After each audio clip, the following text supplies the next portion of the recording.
ශානික්‍යම් රාසමානික්‍ය මන්ත්‍රීතුමා මට චයා ගරු මුලසුනේ මන්ත්‍රීතුමනි විවාදයකට ගන්න එපා. විවාදයක් කරගන්න එපා ගරු මන්ත්‍රීවරු. ඔබතුමිය point of order එකක් කොහොමද දෙන එක වැරදි ඇත්තටම. point of order එකක් කොහොමද දුන්නේ? ඔබතුමිය DCC මොන පදනම එතුමියට කොහොමද ඔබතුමිය point of order එකක් දුන්නේ? නෑ එතුමිය බිමල් රත්නායක ඇමතුමාගේ භාර්යාව නිසාද point of order එකක් ලබා දුන්නේ? මන්ත්‍රීතුමා ඔබතුමාට විනාඩි 17ක් කාලයක් ලැබෙනවා. භාර්යාව නිසාද point of order එක ලබා දුන්නේ? සභානායකගේ නෝනට එහෙම දෙන්න පුළුවන්ද වෙලාව? එහෙම දෙන්න බෑ. මේ පාර්ලිමේන්තුව. ඔබතුමා කතා කරන්න. ඔබතුමිය මේ අනිත් මන්ත්‍රීවරුන් ඉස්සෙල්ලා නිශ්ශබ්ද කරලා පාලනය කරලා දෙන්න මට.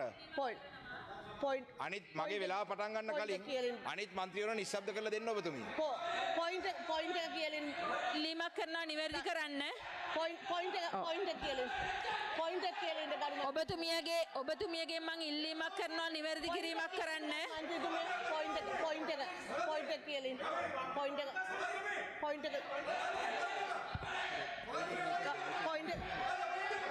සාවද්‍ය කරුණක් කිව්වා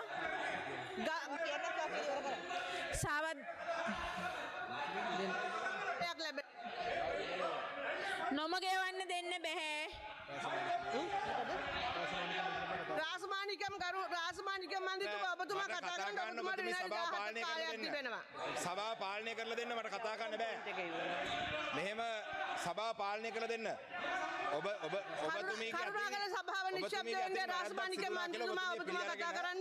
සභාව මට ඇහෙන්නේ නැහැ ගරු DCC මට ඇහෙන්නේ නැහැ. සභාව පාලනය විවාදයකට ගෙනියන්න එපා. ගරු රාසමානිකම් මන්ත්‍රීතුමා ඔබතුමා කතා කරන්න. මට ඇහෙන්නේ නැහැ. යම් පැහැදිලි කිරීමක් කරන්න ඉදිරිමක් කරේ. සභාව පාලනය කරලා දෙන්න. ඔබතුමිය කොහොමද මොන පදනම යටතේද එතුමියට සාවර නියෝගය යටතේ මොන සාවර නියෝගයද දුන්නේ කියලා කියන්නේ නැත්නම් මේ മന്ത്രിවරුන්ටත් දෙන්න සභාව පාලනය කරලා දෙන්න. මට ඇහෙන්නේ නැහැ. ඇහෙන්නේ නැහැ කිසි දෙයක්. එතුමිය යම් පැහැදිලි කිරීමක් කළේ. ඔබතුමිය සභාව පාලනය කරලා දෙන්න. නැත්තම් මට ඇහෙන්නේ නැහැ කතා කරන්න. මට අද වැදගත් කාරණා කතා කරන්න තියෙනවා සභාව පාලනය කරලා දෙන්න. අද දින ශීර්ෂයට අදාළ කරුණක් නෙමෙයි එතුමිය යම් පැහැදිලි කිරීමක් කරන්න ගත්තේ. ඔබ රාසමානික මන්ත්‍රීතුමා ඔබතුමා කතා කරන්න. ඔබතුමාගේ කාලේ පටන් ගත්ත ඔබතුමා කතා කරන්න. ලසුනේ මන්ත්‍රීතුමනි කරුණාකරලා සභාව පාලනය කරලා දෙන්න මට කතා කරන්න. කරුණාකර සභාව නිහඬ වෙන්න. රාසමානික මන්ත්‍රීතුමා කතා කරන්න. රාසමානික මන්ත්‍රීතුමා ඔබතුමාගේ වෙලාව ආරම්භ වෙලා තියෙන්නේ. හරි මගේ ගරු මුලසුනේ සභාපතිතුමනි වෙලාව දැන් මේ ඔබතුමිය මෙතුමා පොඩ්ඩක් මොන හරි පාලනය කරලා දෙන්න මට කතා කරන්න බෑ නැත්තම්. නේද මට ඇහෙන්නේ නැහැ නේ ඉතින් මම කොහමද ඒක මුලසුනේ වැඩන්නේ. මට එහෙම කතා කරන්න බෑ මන්ත්‍රීතුමා තප්පර 15ක් එච්චරයි. කාලය කළමනා කරගෙන කරන්න ඕනේ. ගරු මූලාසන මන්ත්‍රීතුමනි අතට දීපු එක නෙවෙයි අපේ ප්‍රශ්න අනු දෙක මම පොයින්ට් එක කියන්නම්. ඔබතුමී වරදක් කරන්න එපා ඒ පැතරේම දීලා ඔබතුමී නඹට හොඳ නැහැ. තප්පර 15ක්. ගරු රාසමානික මන්ත්‍රීතුමා ඔබතුමා විනාඩි 17ක් කාලයක් තිබෙනවා. අද අපේ පක්ෂයට ඉතාම වැදගත් විවාදයක් මට මෙහෙම බාධා කරනකොට මට කතා කරන්න බෑ. මම මේ පාපිස්සක්වත් පොල්ලෙල්ලක්වත් නෙමෙයි. මම දිස්ත්‍රික්කෙදින් ලාවේ මට කතා කරන්න අයිතියක් තියෙනවා. මගේ වෙලාව පටන් ගන්න ගරු සභාපතිතුමේ දැන් වෙලාව 2:04යි මට අයත් ඒ වෙලාව දෙන්න. Today at the committee stages of the debate there is a couple of very important topics that are the allocations for those subjects are being debated today. First of all, I'd like to touch upon the Ministry of Tourism and Foreign Employment. Honorable Minister and the Deputy Minister are both present in the chamber. Honorable Ministers, to improve the tourism sector in the northern province and the eastern province is not going to happen with any sort of allocations that you create or any sort of tourism development authority or building a little park in the north or building a little garden in the east. That is not how you could develop the tourism in the north and the east. The only way to develop the tourism sector in the north and the east, where the north and the east can also contribute to this country's economy, is through developing the connectivity to the north and the east. Now a year has passed under this NPP government.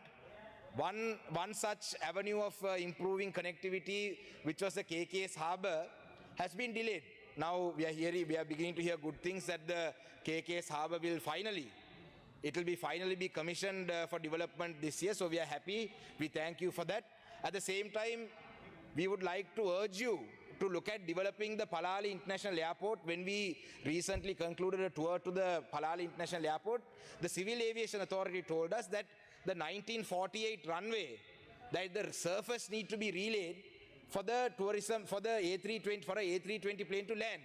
Now, that's not a major development that you need to do, Honorable Minister. So if you're really interested in developing the tourism sector in the north, please look into improving connectivity. I know it's not the Ministry of Ports and Aviation is not your ministry, but still, as a tourism minister, please, I would like to encourage you to look into that. At the same time, there are some allocations to develop the Hinguragoda domestic airport under this budget. Along with that, the Batticaloa International Airport is also there. It's able to function. So if you are able to intervene, or if you are unable to intervene, please give us the responsibility. Give the Tamil parties, the Tamil members of parliament the responsibility. We will help you improve connectivity in the north and east. So is the Thalemana Rameswaram ferry. To build the pier, there is money. There are investors who are ready.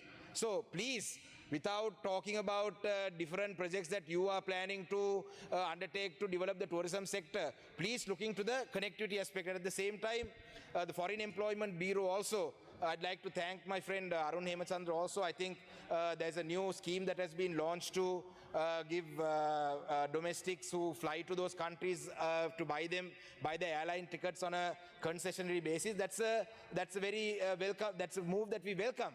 At the same time, Honorable Deputy Minister, I'd like to urge you to look into the Foreign Employment Bureau's activities where some women and some men are flying to Middle Eastern countries without proper visas, on tourist visas, and then they are arrested there and their lives are destroyed. There are a lot of them languishing in prisons there. So I'd like you to look into that as well. And one more thing, the tourists who come to this country, I know you boast about the number of tourist arrivals, but however, the number of tourists who arrive in this country, do we really get the estimated revenue from them is a big question mark. Because most of the tourists that we see today, they are not the ones who are going to spend over $150 per day as your ministry has put out.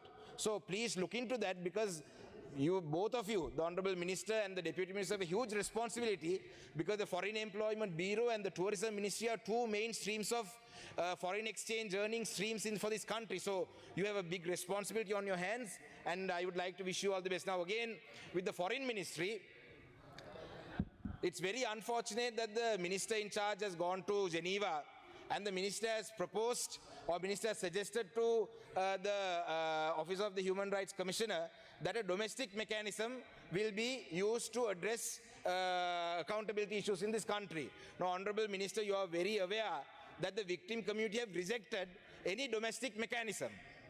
And so I don't know who you are planning to engage with on your domestic mechanism. I don't even know if you are aware of what your domestic mechanism is even. The previous government spoke about a Truth and Reconciliation Commission. We rejected that as well, because there was no international participation in it, and there was no accountability. There was no judicial mechanism. So I don't even know if you know what your own domestic mechanism is, but you keep saying that the NPP government stance is a domestic mechanism, and the reason you give for that is because that you have said that there would be a divide amongst the communities if there's international involvement. Now, along with that, I think I can say this Justice Ministry and these are both connected. In the Justice Ministry also, the Office of Missing Persons, Office of Reparations, we have rejected. But I heard Honorable Harsha De Silva also said something similar to what I'm about to say about the Office of Reparations. Out of the 5 members in the Office of Reparations, the government has endorsed, the President has endorsed 3 persons who have military backgrounds. Now, we don't have we have no personal issue with the persons, rather I don't have a personal issue with the persons who have been named to it. On principle, how can you have an Office of Reparations that is looking into paying the victims reparations or compensation, and 3 military personnel are involved on that reparation committee or the board? That is unacceptable. Now, along with that, Honorable Chair, there is another important matter that I would like to raise. Now, நேற்றைய தினம் திருவண்ணாமலையிலே நேற்று மதியம் ஒரு துரதிர்ஷ்டவசமான ஒரு சம்பவம் ஒன்றை கண்ணாலே பார்க்கக்கூடியதாக இருந்தது. இன்று எனக்கு முன்பாக பேசிய தயாசிரி ஜெயசேகர் அவர்களிடமும் ஒரு எச்சரிக்கையை நான் விடுக்கின்றேன். நீங்கள் அரசியல் செய்வதற்காக தயவு செய்து சட்டவிரோதமான செயல்பாடுகளுக்கை நீங்கள் அனுமதிக்க கூடாது. அதே போலதான் எதிர்க்கட்சி தலைவருக்கும் இன்று காலையிலே அரசியல் அமைப்பிலே பௌத்த மதத்துக்கு முதலிடம் என்று சொல்லப்பட்டிருக்கு என்று சொன்னார். பௌத்த மதமோ எந்த மதமோ சட்டவிரோதமான செயல்பாடுகளுக்கு அனுமதி அளிக்க கூடாது. அது எவராக இருந்தாலும் சரி, அது நானா இருந்தாலும் சரி, ஒரு பௌத்த மதத்தை சேர்ந்த துறவியா இருந்தாலும் சரி, சட்டவிரோதமான விடயங்களை அனுமதிக்க கூடாது. நேற்றைய தினம் திருவோணமலை கடற்கரையிலே ஒரு சட்டவிரோதமான ஒரு விஹாரை புதிதாக உருவெடுத்தது. நான் அறிந்த வகையிலே நண்பர் அருண் ஹேமச்சந்திரா அவர்களும் இந்த விடயம் சம்பந்தமாக கரிசனையுடன் இருந்தவர். நேற்று நாங்கள் எதிர்பார்த்தது சட்டவிரோதமான ஒரு வேலை. இது கோட்டாபய அரசாங்கத்தின் காலத்தில் நடந்தது, மஹிந்த ராஜபக்ச காலத்தில் நடந்தது. இந்த அரசாங்கத்தின் காலத்திலேயும் ஒரு இனவாதமான சில துறவியல் இந்த இடத்துக்கு வந்து ஏதோ ஒரு வேலையை செய்கிறார்கள். அந்த இடத்திலே கரையோர பாதுகாப்பு பிரிவை சேர்ந்தவர்கள் போலீஸ் ஸ்டேஷனிலே சென்று ஒரு முறைப்பாடை செய்தார்கள். அந்த முறைப்பாடு சம்பந்தமாக போலீசார் விசாரணை செய்து இது சட்டவிரோதமானது, அதை நிறுத்துவார் என்ற நம்பிக்கையிலே நாங்களும் இருந்த நாங்கள் இதிலே திருவண்ணாமலை மாவட்ட பாராளுமன்ற உறுப்பினர் அருண் அவர்களும் செயல்பட்டதை நான் இந்த இடத்திலே சொல்ல வேண்டும். ஆனால் இரவு 8 மணி ஆகிய பொழுது, இரவு 8 மணிக்கு எங்கேயோ இருந்த ஒரு சிலையை கொண்டு போலீஸ் பாதுகாப்புடன் ஒரு சிலையை வைத்த பிற்பாடுதான் நான் உண்மையிலே கௌரவ அமைச்சர் ஆனந்த விஜயபால் அவர்களை தொடர்பெடுத்து தொலைபேசியிலே சொல்லியிருந்தேன். இது ஒரு இனவாதமான செயல்பாடு, எதிர்காலத்திலே ஒரு மதங்களுக்கு இனங்களுக்கு எதிரான ஒரு முரண்பாடு வரக்கூடிய ஒரு விடயம், இதிலே நீங்கள் கவனம் செலுத்த வேண்டும் என்று சொன்னான். அது இரவு 10 மணி 11 மணி அளவிலே நாங்கள் நாங்கள் அந்த சட்டவிரோதமாக அமைக்கப்பட்ட அந்த விஹாரைக்குள்ளே வைக்க இருந்த அந்த சிலையை அவர்கள் அகற்றி சென்றார்கள். ஆனால் இன்று காலையிலே நான் அதை உண்மையிலே அமைச்சருடைய செயல்பாடை, தேசிய மக்கள் சக்தி அரசாங்கத்தினுடைய செயல்பாடை வரவேற்றிருந்தேன். ஆனால் இன்று காலையிலே பார்த்தால் அமைச்சர் அவர்களும் இந்த இனவாதிகளுடைய கருத்துகளுக்கு பயப்பட்டு, இல்லை இந்த சிலையை பாதுகாக்கிறதுக்காகத்தான் நாங்கள் வெளியிலே எடுத்து சென்றோம், சிலை வைத்ததுக்கு பிழை இல்லை என்று சொன்னார். ஆனால் அந்த காணொலிகளை பார்த்தா அதை பாதுகாக்கிறதுக்கு எடுத்துட்டு போன மாதிரி தெரியவில்லை, அதை அகற்றினதுதான். ஆனால் அதிலே இன்னொரு விடயத்தை சொன்னார், சிலைக்கு பாதுகாப்பு இல்லாதபடியினால்தான் நாங்கள் அதை அகற்றினோம் என்று சொன்னார். நான் கௌரவ அமைச்சர் அவர்கள் இந்த இடத்துல சபையிலே இல்லை, பிரதி அமைச்சர் இருக்கின்றார். நான் அமைச்சருடைய அந்த கருத்தை வன்மையாக கண்டிக்கின்றேன். 30 வருடம் யுத்தம் நடந்த காலப்பகுதியிலும் கூட வடக்கு கிழக்கிலே எந்த ஒரு பௌத்த மதத்தோட சம்பந்தப்பட்ட ஒரு சின்னங்களோ விடுதலை புலிகளால் கூட அளிக்கப்படவில்லை. அப்ப தமிழ் மக்கள் இந்த இரவாக போய் சிலைகளை உடைக்கிற மக்கள் அல்ல. அதை எக்காரணத்தை கொண்டும் இன்னொரு மதத்தினுடைய அடையாளங்களை சட்டவிரோதமாக இருக்கிறதை நாங்கள் எதிர்த்தாலும் கூட நாங்கள் அப்படி வன்முறையில் ஈடுபட்டு ஒரு சிலையை உடைக்கிற அளவுக்கு கேவலமான இனம் தமிழ் இனம் அல்ல. அது சில இனங்கள் சைவ சமய வழிபாடுகள் செய்த ஆலயங்களை எடுத்திருக்கிறார்கள், கிறிஸ்தவ தேவாலயங்கள் எடுத்திருக்கிறார்கள். நாங்கள் அப்படியானதை செய்யவில்லை. ஏன் இந்த இராணுவம் கூட வடமாகாணத்தை மயிலிட்டி பிரதேசத்திலே பலாலி பிரதேசத்திலே இருக்கிற இராணுவ கட்டுப்பாட்டுக்குள்ளே இருக்கிற கத்தோலிக்க தேவாலயங்களை எடுத்திருக்கிறார்கள். நாங்கள் அவ்வாறு செய்கிறவர் அல்ல. ஆனால் இந்த விடயம் முழுக்க ஒரு சட்டவிரோதமான செயல்பாடு. உண்மையிலே தோழர் அருண் ஹேமச்சந்திரா அவர்களே, நீங்கள் உங்களுடைய பதவியை திறந்து எங்களுடைய கட்சியிலே வந்து சேருங்கள். ஏனென்று சொன்னால் நண்பர் அவர்களே, உங்களுக்கு இந்த கட்சி பொருத்தமில்லாத கட்சி. நானும் கடந்த காலத்திலே ஸ்ரீலங்கா சுதந்திர கட்சியில் ஒரு அமைப்பாளராக இருந்தவர். அந்த கட்சியினுடைய இனவாதமான செயல்பாடுகள் இவ்வாறு தான் இருக்கும். நீங்கள் இருக்கும் இந்த கட்சியும் கூட முழுக்க எனக்கு தெரியும். நீங்கள் திருவண்ணாமலை மாவட்டத்திலே அதிகூடிய மக்களுடைய செல்வாக்காலே, தமிழ் மக்களுடைய செல்வாக்காலே தெரிவு செய்யப்பட்டு வந்தவர். உங்களுடைய சங்கடம் எனக்கு விளங்கும். எங்களுடைய பல தோழர்கள், எங்களுடைய வடக்கு கிழக்கிலே இருக்கிற தோழர்கள், நான் பெயர் குறிப்பிட விருப்பப்படவில்லை, அவர்கள் கூட இந்த விடயத்தில் எங்களுடன் இணங்குவார்கள். சகோதரர் இளங்குமரன் இருக்கின்றார், ராஜீவன் இருக்கின்றார், திலகநாதன் இருக்கிறார். நீங்கள் ஏற்றுக்கொள்றீங்களா தேசிய மக்கள் சக்தி செய்த இந்த விடயம் சரியானது? நீங்கள் மனசாட்சியின்படி உங்களாலேயும் கலைச்செல்வி அக்கா கூட இருக்கிறார். புலையான விடயம் புலையானது. அது துரதிர்ஷ்டவசமாக, it was very unfortunate, madam, that the honorable minister who did the right thing, there was a illegal construction, there were a group of illegal encroachers who came. All of a sudden now, if there's some legal basis to this temple, why do they have to come on a Sunday? Come on a Monday, come on a Tuesday. construct the temple in a way. දැන් දයසිරි දහසේකර හැමතුමා කිව්වා මේ එතුමාටත් මම කිව්වා විපක්ෂ නායකතුමා ඇතුළුව නීති විරෝධී දේවල් වලට දේශපාලනය නිසා අත දාන්න යන්න එපා. වැරද්ද නම් වැරදි කියලා කියන්න. මේක නීති ආනුකූලව හදන පන්සලක් නම් ඒකට අවශ්‍ය ඔක්කොම ඩොකියුමන්ට් ටික තියෙනවා නම් ගිහිල්ලා ප්‍රාදේශීය ලේකම් හම් වෙලා ගිහිල්ලා කරන මොකටද ඉරිදා උදේ නිවාඩු දවසක ඇවිල්ලා මුල්ගල් තියලා ඉරිදා රෑ වෙනකොට පන්සල හදලා රෑ 9 මාට පිළිමයක් වඩම්මනවා කියන කාරණේදීම තේරෙන්නේ නැද්ද මේකේ යම් කාරණයක් තියෙනවා කියලා. මට නම් හිතෙන්නේ නොවැම්බර් 21 රැස්වීමට පෙර සූදානමට තමයි මේ දේ කරේ. නොවැම්බර් 21 රැස්වීමට පෙර නාමල් රාජපක්ෂ ඇමතුමාටත් මම මේ අවස්ථාවේ එතුමා නෑ. නොවැම්බර් 21 රැස්වීමට සෙනග ගේන්න නම් වෙන කාරණා පටන් ගන්න. ජාතිවාදය මේ රටේ වපුරවන්න එපා නීති විරෝධී දේවල් කරලා. හැබැයි මම කනගාටු වෙනවා ගරු ආනන්ද විජේපාල ඇමතුමා හරි කාරණේ කරලත් හැබැයි මේ ජාතිවාදී මේ කණ්ඩායමේ ඡන්ද පදනම නිසා මේකේ පොඩ්ඩක් පසුබැස්සද කියන එක තියෙනවා. I am concerned that the minister succumbed to the pressure of the Shawnees in this country. If SWRD Bandaranaike had not torn apart the Banda-Chelwa agreement, we wouldn't have faced a 30-year war. But remember what happened to him as well. He was shot by a monk. So to this government also, don't succumb to pressure from these Shawnees nationalist people. They're a minority in this country today. Because the people defeated them and gave you the mandate for you to do the right thing. இந்த விடயம் சம்பந்தமாக கௌரவ தலைமை தாங்கும் சபைக்கு தலைமை தாங்கும் உறுப்பினர்களே நாளைய தினம் நாங்கள் இப்படி செய்யும் பொழுது ஆயிரக்கணக்கான மக்களை திருவண்ணாமலைக்கு கொண்டு ஒரு பாரிய ஒரு போராட்டத்தை முன்னெடுத்து இந்த நாட்டை குழப்பும் அளவுக்கு நாங்கள் முன்னெடுக்கலாம். ஆனால் நாங்கள் ஒரு பொறுப்புள்ள கட்சியாக இந்த நாட்டிலே மீண்டும் நாங்கள் நாளைக்கு ஒரு போராட்டத்தை செய்தால் ராஜபக்ச கோஷ்டி இன்னொரு போராட்டத்தை செய்வார்கள். இந்த நாடு ரெண்டு பக்கம் நாங்கள் இது ரெண்டு பக்கம் அடிபட்டு நாடு இன்னும் மோசமான நிலைக்கு போகும். நாங்கள் தொடர்ச்சியாக சொல்லி வருகிற ஒரு விடயம் தேசிய மக்கள் சக்தியில் இருக்கிற குறைபாடுகளை நாங்கள் சொல்லுவது தேசிய மக்கள் சக்தியை சரியான வழிக்கு கொண்டு வருவதுக்கு தான். நண்பர் திலீப் ஜாவீர் அவர்களும் சபைக்கு வந்திருக்கிறார். Honorable Dilip Javir, I'm sure he will also fuel this tension about this Vihara now. I'm sure he's listed to speak after me. This is a good opportunity for them.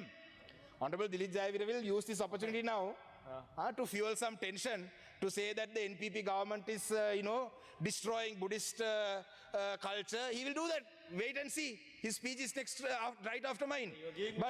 But I am urging you, Honorable Dilip Javir, I am urging you, please refrain. You are giving me ideas now. Please refrain from doing such things in the interest of the country. That is what I would like to urge you to do. Now, there are a lot of other things that I would like to say on the Easter Sunday attacks also. On the Easter Sunday attacks, it is again an accountability issue. The Cardinal himself, a few years after the Easter Sunday attack, he came out and said that he has no faith in a domestic mechanism. He said that.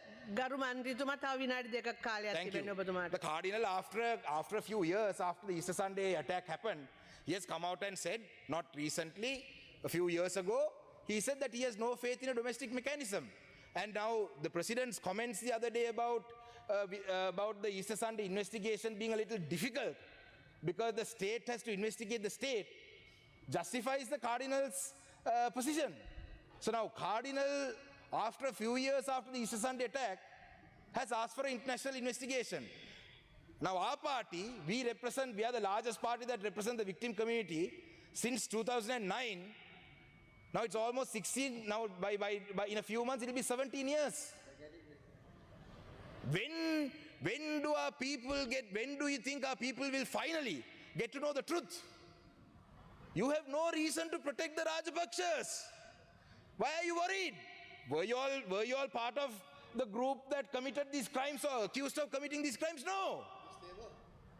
They were very much part of it. Sorry, Honorable Gajan is here. He's correcting me that they were very much part of it, but the command responsibility directly would lie with the Rajapakshas. That is what I would say. The president and the head of the armed forces was Mahinda Rajapaksa. The acting defense minister was Maithripala Sirisena. They are the ones who should be worried. Why are you worried? You are trying to protect the state. Why are you trying to protect the state? Because that is a significant vote bank. If you put, I'll speak on that tomorrow as well. If you put together the number of military personnel in this country, around 300,000-400,000, multiply by that 3-4 or even 5 at times, that's 1.5 million votes. You're worried that you will lose those votes. Are you here to do the right thing, or are you here to just keep winning elections? කාලය අවසන්. Let me check. තව විනාඩියක් තියෙනවා. නෑ නෑ 2:04ට ඔබතුමිය කීයට පටන් ගත්තද දන්නේ නැහැ. මට කතා කරන්න වෙලාව දුන්නේ 2:04ට. තාම 2:21යි. හරි ඒකට කාලනාස්ති වෙන අපි විනාඩියක් මම අවසන් කරන්න.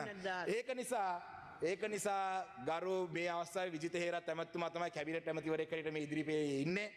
ඔබතුමා දන්නවා ඔබතුමාලාගේ ආණ්ඩුවේ මැතිවරණ ප්‍රතිපත්ති ප්‍රකාශයේ දුන්න පොරොන්දු ඉෂ්ට කරන්න කියලා පමණයි අපි ඉල්ලන්නේ. ත්‍රස්තවාදයේ වැළැක්වීමේ පනත පිළිබඳව ගරු ඇමතිතුමත් එක්ක මම කතා කරා. එතුමා කිව්වා කමිටුවක් පත් කළේ කමිටුවේ වාර්තාව ලැබිලා තියෙනවා. මම ඉල්ලා සිටිනවා එතුමාගෙන් මේ කමිටුවේ වාර්තාව පබ්ලික් කරන්න. අපිටත් මේ කමිටුවේ වාර්තාව දෙන්න. මොකද්ද ත්‍රස්තවාදයේ වැළැක්වීම පනත අහෝසි කරන ගැන කියලා තියෙන්නේ කියලා. ඔන්ලයින් සේෆ්ටි ඇක්ට් එක ගැන ඔබතුමාලාගේ ස්ථාවරය අපි තාම දන්නේ නැහැ. වගවීම පිළිබඳව ඔබතුමාලා ජාත්‍යන්තරයට දීලා තියෙනවා පොරොන්දු. හැබැයි ඔබතුමාලාගේ ප්ලෑන් එක මොකක්ද කියලා දන්නවද? අවසන් කරනවා. මට අපේ පක්ෂේ මන්ත්‍රීතුමාගෙන් තව විනාඩියක් දෙන්න එනවා. වගවීම පිළිබඳව ඔබතුමාලාගේ ස්ථාවරය ඔබතුමාලා දන්නවද කියලා මම දන්නේ නැහැ. ඔබතුමාලා පාස්කු ප්‍රහාරය පිළිබඳව ඔබතුමාලා ගන්න ක්‍රියාමාර්ග පිළිබඳව අපිට ප්‍රගතිය පිළිබඳව සතුටක් නැහැ. අලුත් ව්‍යවස්ථාවක් සම්පාදනය කිරීම පිළිබඳව තාම අපිට හරි වචනයක් නැහැ. පළාත් සභා මැතිවරණය පිළිබඳව කිව්ව ඒක පිළිබඳව නැහැ. එතකොට මේ වගවීම ආණ්ඩුකරණය පිළිබඳව ඔබතුමාලාගේ මැතිකරණ ප්‍රතිපත්ති ප්‍රකාශයේ තියෙන කාරණා පිළිබඳව තමයි අපි ඔබතුමාලාගෙන් ඉල්ලන්නේ මිස අපි අලුතෙන් කාරණාවල නැහැ. ඒක නිසා මේ වැදගත් විවාදයේ කතා කිරීමට මටත් අවස්ථාව ලබා දීමට ස්තුතිවන්ත වෙමින් මම කතාව අවසන් කරනවා. බොහොම ස්තුතියි.